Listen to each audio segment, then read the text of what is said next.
una vez las Américas, desde el norte. Érase una vez las Américas, es la historia que os voy a contar. De Siberia hasta el Pacífico, todo un pueblo decidió emigrar.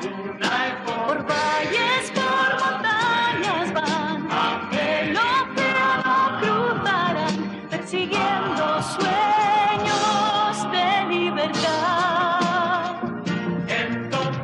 La aventura fue dramática, pero el héroe siempre venció. Fue difícil pero mágico construir una nueva nación. Lejanas tierras explorar, llegando siempre más allá para hacer el sueño realidad.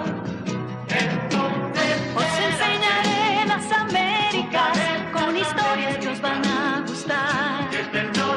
Las encontraréis fantásticas, son un canto a la libertad. Si vamos juntos a explorar, veréis que todo es real y encontraremos al final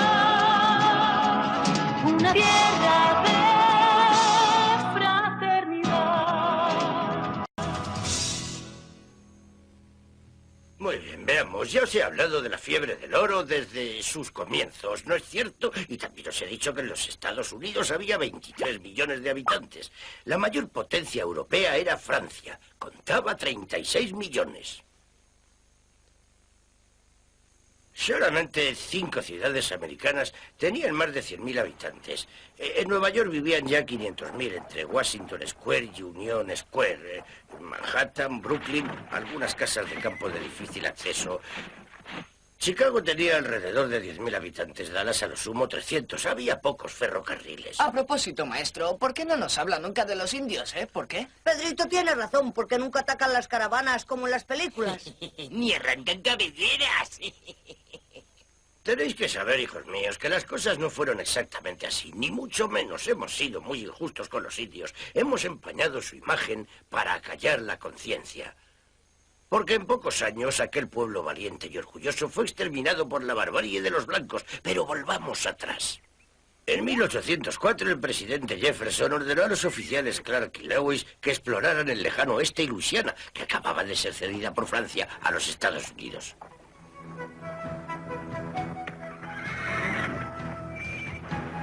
¡Allí!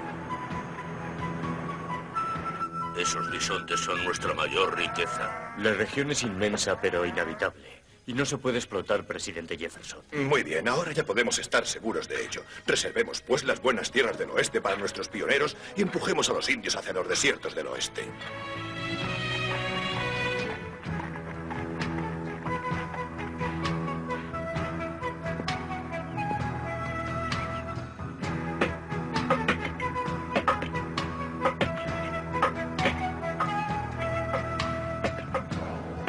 Estáis en nuestro territorio. Los árboles que derribáis son nuestros. Está loco, no sabe lo que dice. ¡Marchaos de aquí! De eso nada, estas tierras son nuestras. Que los indios se vayan hacia el oeste, más allá del Mississippi. No quiero que quede ni uno solo a este lado del río. ¿Y a río. las 5 tribus pacíficas, presidente Jackson, tenemos que dejarlas en sus tierras o no? Lleváoslos al otro lado del Mississippi, al desierto de Oklahoma. Prometedles todo lo que pidan y si eso no es suficiente, emplead la fuerza.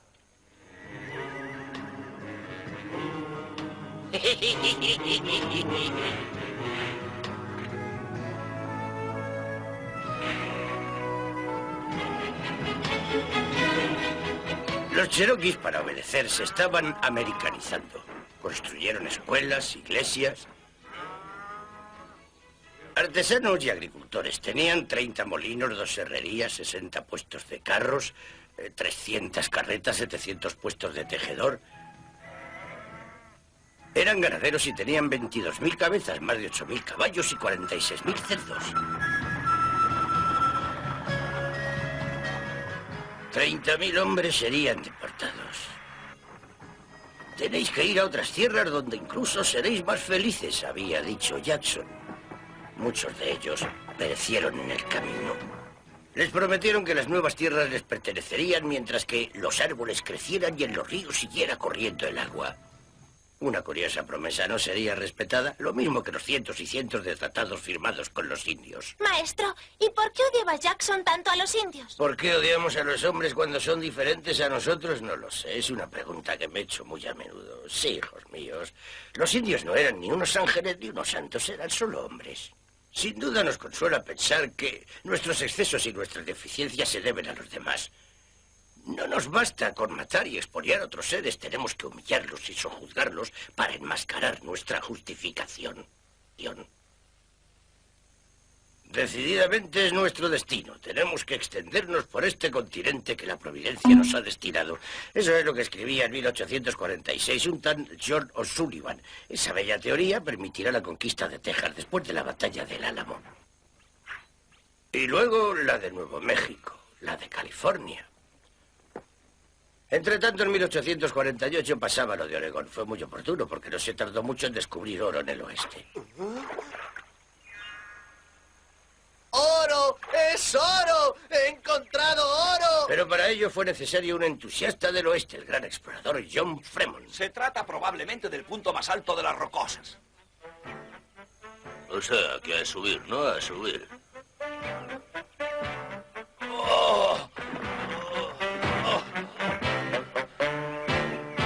Hemos realizado una ascensión muy peligrosa soportando la nieve, el hielo y la lluvia. He tenido que escalar paredes verticales, sortear precipicios, sujetándome a menudo en los salientes de algunas grietas sin fondo. Nos vamos a separar en dos grupos. Mientras vosotros seguís la orilla del río, Preus, Jesse y yo bajaremos por los rápidos.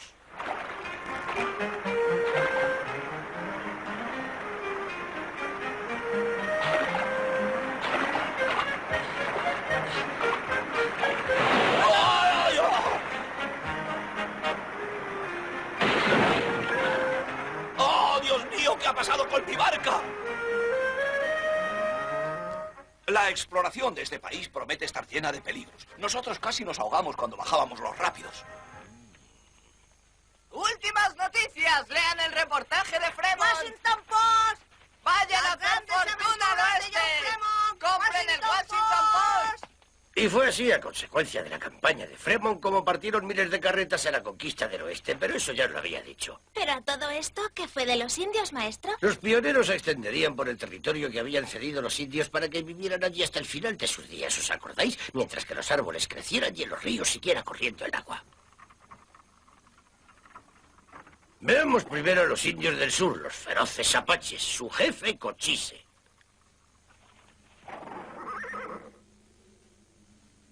Al principio fraternizó con los americanos creyéndoles diferentes a los mexicanos, que mataron a traición a su padre y a sus 4 hermanos.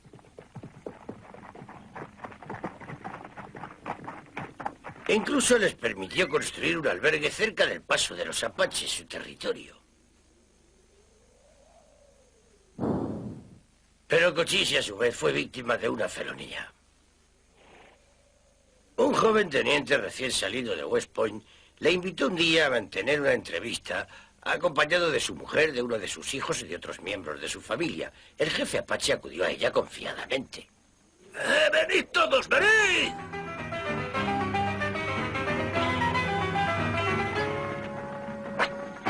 Con 3 balas en su cuerpo, Cochise corrió a reunirse con los suyos.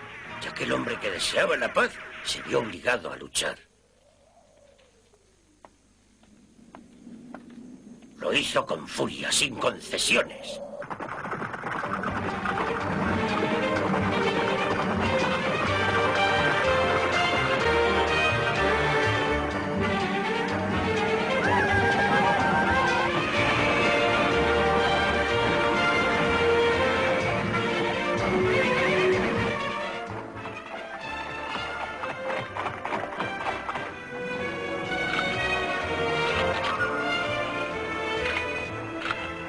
Pero estalló la guerra de secesión. Durante 10 años más, Cochise continuó luchando y asaltando a las caravanas, a los buscadores de oro, a los colonos. Y cuando Cochise murió, otra figura legendaria, el apache Jerónimo, continuó la guerra hasta que sus hombres fueron aniquilados.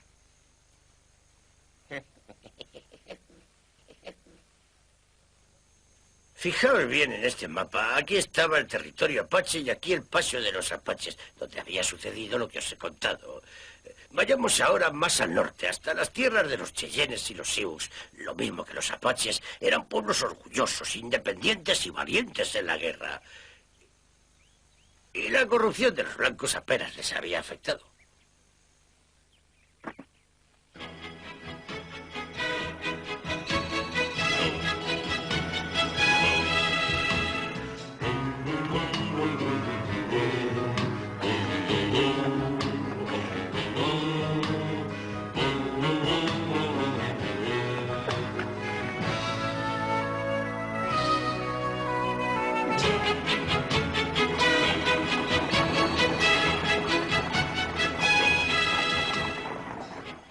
No, el metal amarillo que tanto les interesa no es inagotable. Cuando se hayan cansado de él, los hombres blancos irán de nuestras tierras.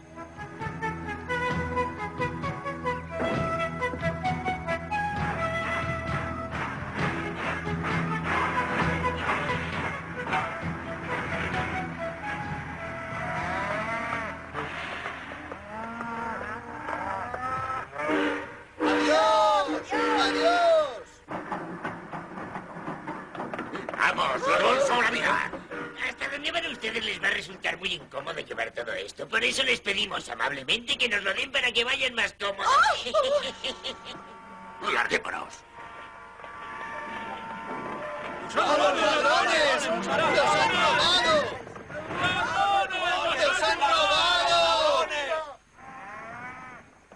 ¡Oh!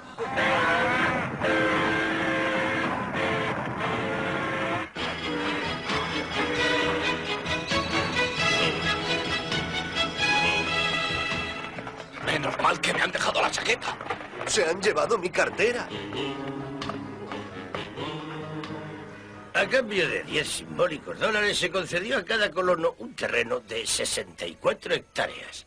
¿Qué más daba que fuera un terreno cedido a los indios? ¿Qué importaba un tratado?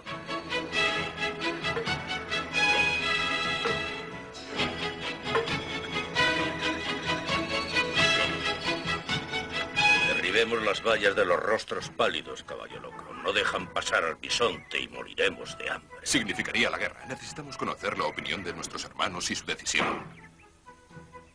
Entonces, para proteger a los colonos, el gobierno mandó construir una línea de fortificaciones entre Fuerte Laramie y Virginia City, en Montana. Sería la línea Boseman, en pleno corazón de las tierras de caza de los Sioux. No podemos alimentar a nuestras mujeres y a nuestros hijos. Ha llegado el hambre en Nube Roja. Y ahora construyen fuertes en nuestro territorio de caza. Quieren sojuzgarnos por hambre para llevarnos a sus reservas y poder tenernos vigilados. Acordaos de Sand Creek. 300 Cheyennes fueron asesinados, y eso que estaban bajo la protección del ejército americano. Nuestros amigos Cheyennes que sobrevivieron han venido a reunirse con nosotros y piden venganza a Nube Roja. Hay que derribar sus empalizadas y sus barreras. Ataquemos sus fuertes. ¡Callad! Escuchadme, hermanos. Cuando nuestro padre de Washington nos envió a su jefe soldado, nos dijo que él solo quería pasar a través de nuestro territorio de caza para ir en busca del metal amarillo al lejano oeste. Le hemos dado pruebas de nuestra buena voluntad y hemos dejado pasar la serpiente bajo nuestros pies. Ahora, los blancos se instalan en nuestras tierras, aniquilan a los bisontes y construyen fuertes. Nube Roja ha hablado bien. Por eso es preferible morir luchando que morir de hambre. Hermanos, yo quiero la guerra.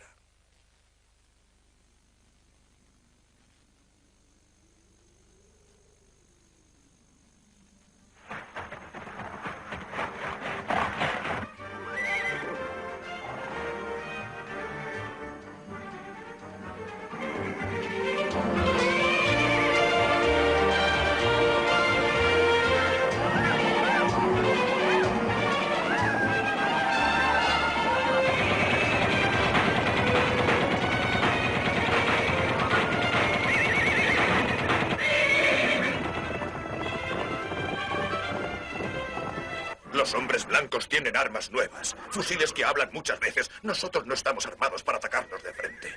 Lucharemos de otra forma. How.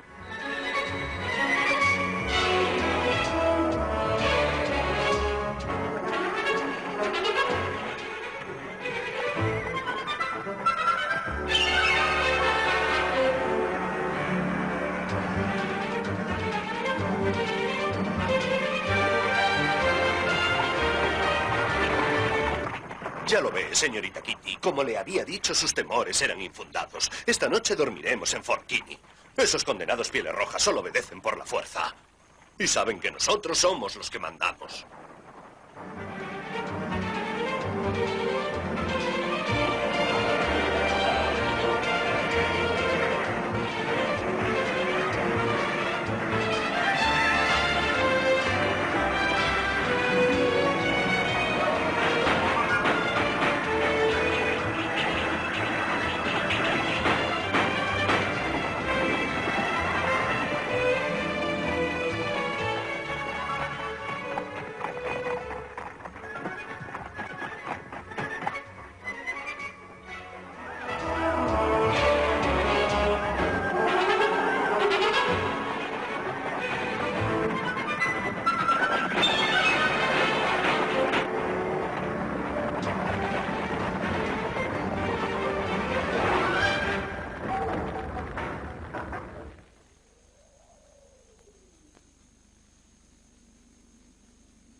Deme 80 hombres dispuestos a todo y me comprometo a acabar con los Sioux de una vez para siempre. Se ve que no conoce usted bien a los Sioux, capitán Fetterman. Y yo, general Carrington, me comprometo a traer la cabellera de nube roja y también la de caballo loco. Les vamos a dar tal lección que nunca la olvidarán. Que el cielo le ayude a vencerlos, capitán Brown. ¡Adelante! Mi general, nuestros leñadores y su escolta acaban de ser atacados en el bosque. Que vayan en su ayuda 30 soldados de caballería y 150 de infantería. A sus órdenes. Tome usted el mando, capitán Fetterman. El capitán Brown será su ayudante. Y tengan cuidado, señores. Por nada del mundo salgan en persecución de los indios. ¿De acuerdo?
Y así fue como acabaron el valiente capitán Fetterman y sus desafortunados soldados.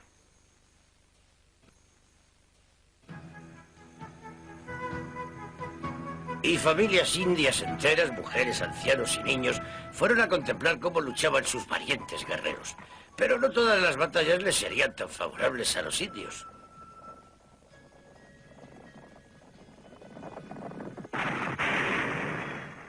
Muchos de sus bravos dejarían su vida bajo el fuego de los cañones, de las ametralladoras y de los rifles de repetición. Pero la combatividad y la resistencia de los pieles rojas impresionaron a Washington. Tras una encuesta, una comisión declaró que el camino hacia Montana y sus fuertes eran contrarios a la ley. 1868, en Fuerte Laramie, se ofreció la paz a los indios. Las colinas negras pertenecen a nuestro pueblo. La paz sí, pero si los soldados blancos dejan nuestras tierras, nuestro territorio de caza. Esa fue una de las pocas victorias indias. La línea Boseman fue desmantelada y los fuertes evacuados. Pero acabó siendo una victoria efímera porque el general Sherman no supo asumir la nueva situación. Empezó de nuevo la caza en las verdes praderas, como en los hermosos tiempos de antaño. Más al este del país, unos hombres trabajaban en la vía del ferrocarril. ¡Una manada de bisontes! ¡Allí! Vamos, amigos. Los bisontes fueron desapareciendo poco a poco. 3 millones de animales eran abatidos todos los años. Buffalo Bill mató él solo más de 4.000 en un año. Eso le proporcionó una gran fama. Por supuesto, los indios reaccionaron ante la masacre de su principal fuente de supervivencia. ¡Oh! A sus órdenes, general. Que continúen así. Estoy convencido de que los cazadores de bisontes harán mucho más por arreglar esa molesta cuestión india que lo que ha hecho el ejército en 30 años de lucha.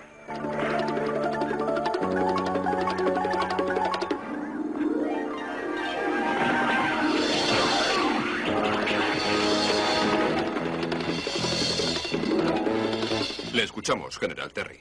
Mi gobierno ha decidido construir una vía férrea entre Bib Hor y las Colinas Negras. ¿Qué precio exigís a cambio de las Colinas Negras? Cuando Nube Roja se retiró, fue Sitting Bull, Toro Sentado, quien quedó al mando de los guerreros Sioux. Todo lo que os pedimos es que respetéis los tratados firmados por los blancos. Desde hace muchas lunas, las Colinas Negras son tierras sagradas donde viven los dioses. No queremos en ellas a hombres blancos. No salgáis de vuestras reservas y los tratados serán respetados. El Gran Espíritu nos concedió este país para vivir. Cuando llegasteis aquí os acogimos como hermanos y ahora vosotros nos matáis e intentáis como sea apropiaros de nuestras tierras. No nos gusta vuestra civilización. Queremos vivir como lo hacían nuestros padres. Respetad los tratados que habéis firmado viviendo en paz con nosotros, si no, marchaos por donde habéis venido. Ya conocéis el poder del ejército americano. Tendremos que considerar como rebeldes a los que salgan de las reservas y serán severamente castigados. El general Gibbon y sus hombres abandonaron Fort Ellis para meter en cintura a los indios. El general Terry y sus tropas salieron a su vez del fuerte Lincoln al mando del general Crook.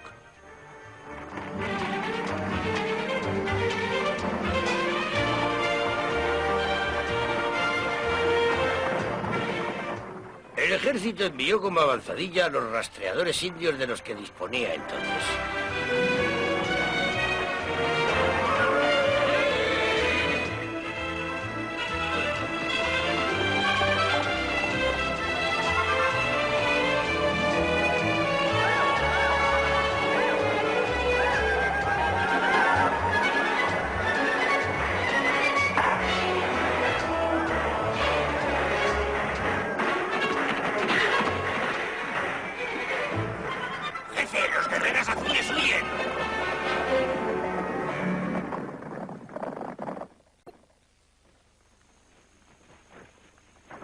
Coronel Custer, usted con el 7º Regimiento de Caballería localizará el campamento de los rebeldes. Con sus hombres los rodeará para cogerlos desprevenidos mientras nosotros atacamos. A sus órdenes, mi general.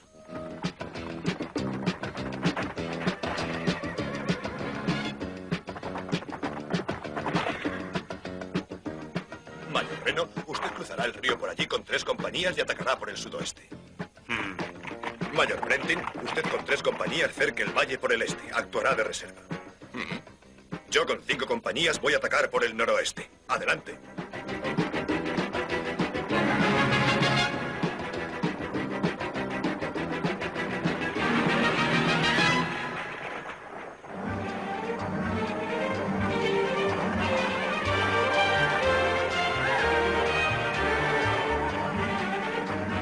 Les cortaremos la retirada.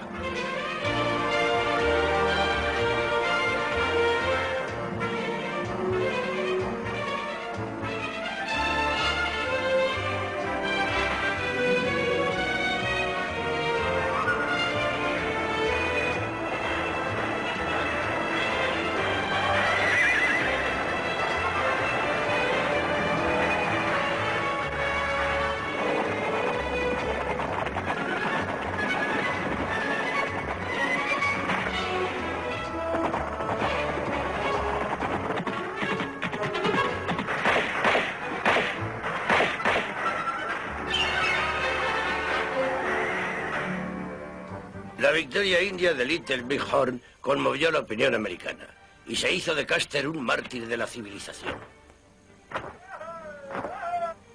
Imaginaos, Custer, que tenía el apodo de matador de indios, acababa de morir y la guerra proseguiría sin tregua. Se destruía, se saqueaba, se quemaban los poblados indios. Ante la aplastante superioridad americana, muchos jefes se rindieron aceptando volver a las reservas. Otros, sin embargo, se resistieron. Ese fue el caso de Caballo Loco. Se le ofreció a él y a los suyos una reserva en el territorio de los bisontes. No teniendo medio de seguir combatiendo, acabó aceptando. De acuerdo, me rindo. ¿Y cómo acabó todo aquello? Algunos meses más tarde quisieron encarcelar a Caballo Loco por una tontería, pero como él no lo consintió, un soldado le atravesó con su bayoneta. Apenas tenía 33 años. Ese fue el final de uno de los más grandes jefes indios y el más valiente entre los valientes. En cuanto a Toro Sentado y Agar, a pesar de todas las promesas hechas, les llevaron a prisión. Búfalo Bill consiguió su liberación para que participaran en su espectáculo, pero Gal se negó. Yo no soy un animal de feria, me niego. Pero aún existieron algunas resistencias esporádicas, como la de José, jefe de los Narices Rotas, un genio militar que, para huir de la reserva, hizo a los suyos, hombres, mujeres y niños, caminar unos 2.700 kilómetros en 100 días. Mantuvo algunos victoriosos combates contra unas fuerzas muy superiores en número. Completamente extenuado, tuvo que rendirse. Jerónimo y sus apaches mantuvieron todavía una lucha memorable contra los soldados. A finales del año 1890, todas las tribus indias fueron recluidas en reservas, controladas por el ejército. Se trataba de territorios áridos, incultivables, sin interés minero. Y este fue el fin de toda resistencia india. ¿Cuántos indios habría a la llegada de Cristóbal Colón? ¿1 millón? ¿10 millones? A finales del siglo XIX quedaban 250.000 sin ilusiones, casi sin orgullo, supeditados a una existencia vigilada.